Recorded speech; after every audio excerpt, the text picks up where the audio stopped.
August 2nd, 1985. Delta Airlines Flight 191 was on its final approach to Dallas-Fort Worth International Airport. What should have been a routine landing turned into one of the deadliest aviation disasters in U.S. history. A powerful and invisible force, microburst wind shear, lay hidden within a summer thunderstorm, waiting to strike.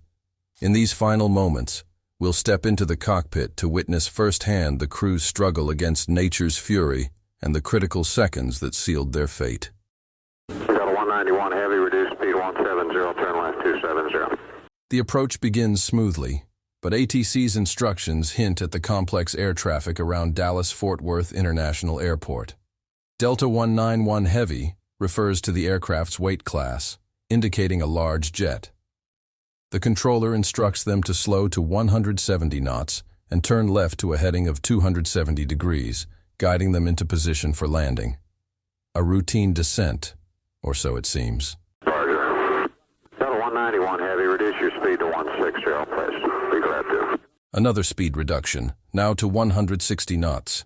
Pilots follow these commands to ensure proper spacing between aircraft in busy airspace, but they are unaware that they are heading straight into an invisible and deadly atmospheric trap. And we're getting some variable winds out there due to a shower on their short funnel out there north end of DFW. Here, air traffic control issues a subtle but ominous warning.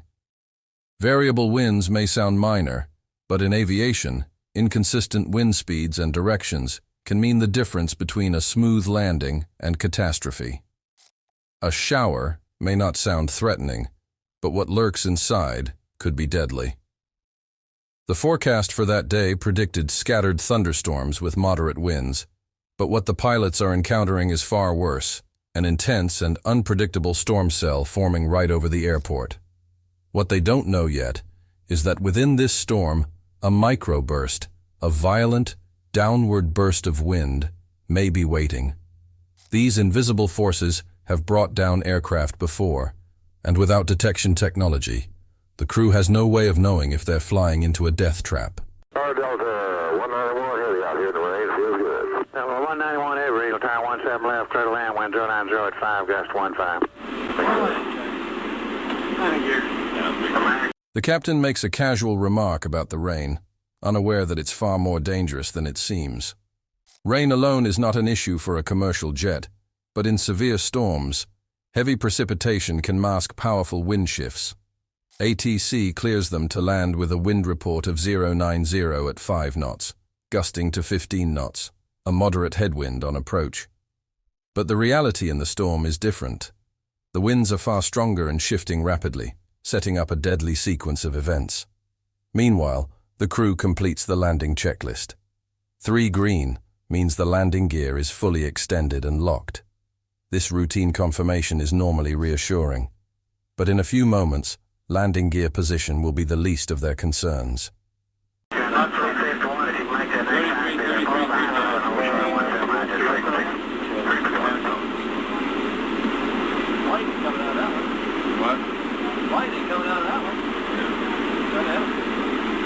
This is the first unmistakable sign of danger.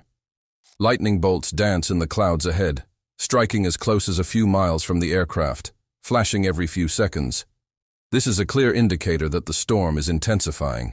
Delta 1061, across 17 right without a leg, ground 0.65 empty cross. 17, Delta 1061, phase 1 across 17 right, ground 0.65. Air traffic control is still busy directing other aircraft, unaware that Delta 191 is about to descend into chaos. Ground 0.65 refers to the ground frequency pilots must switch to after crossing the runway. Routine chatter, soon to be shattered.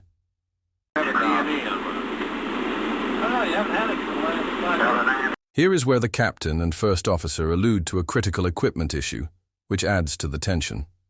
They reference the DME, or distance measuring equipment, which tells pilots how far they are from a navigation beacon or runway.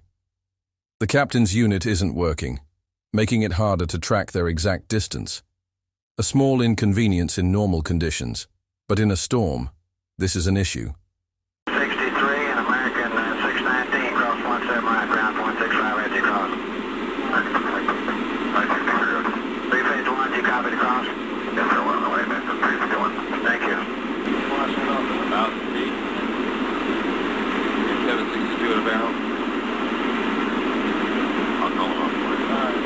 762 in the Barrow refers to the altimeter setting, 762 feet above sea level, based on barometric pressure. This reading ensures proper altitude awareness, but no setting can protect them from what's coming. Yes, sir. Everybody around the corner when you're number one. Major 156, contact. I'm going to lose it all of a sudden. There it is. The captain predicts it just moments before it happens. A sudden and vicious drop in airspeed, from approximately 173 knots to just 133 knots in mere seconds.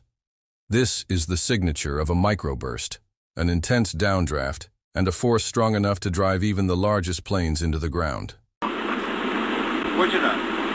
Push it way up. Way up. Way up. Way up. Here the pilots fight back with full throttle, but the microburst has its grip on the plane now. The engines scream, but gravity pulls harder.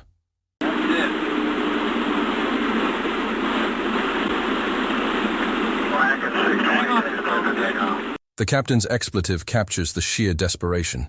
He knows they are losing this battle. At this moment, the aircraft is dangerously low, more than 300 feet below where it should be on approach, and sinking fast.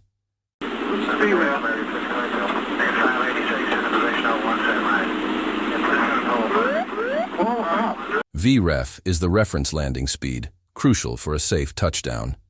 The Ground Proximity Warning System, GPWS, blares its urgent pull up alert. But in this lethal storm, commands alone can't lift them out. Here is where the captain calls out TOGA, which is short for takeoff, go around. This means they are making an attempt to escape, but at this altitude and speed, it's like trying to swim against a tidal wave.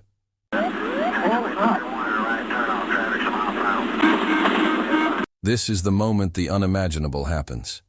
Delta 191 slams into the ground short of the runway, bouncing and breaking apart as it collides with the water tanks. The sheer force shreds the aircraft. At this moment, the plane is over 150 feet below the normal glide path, far too low to recover. A final heartbreaking realization, the moment where all hope vanishes.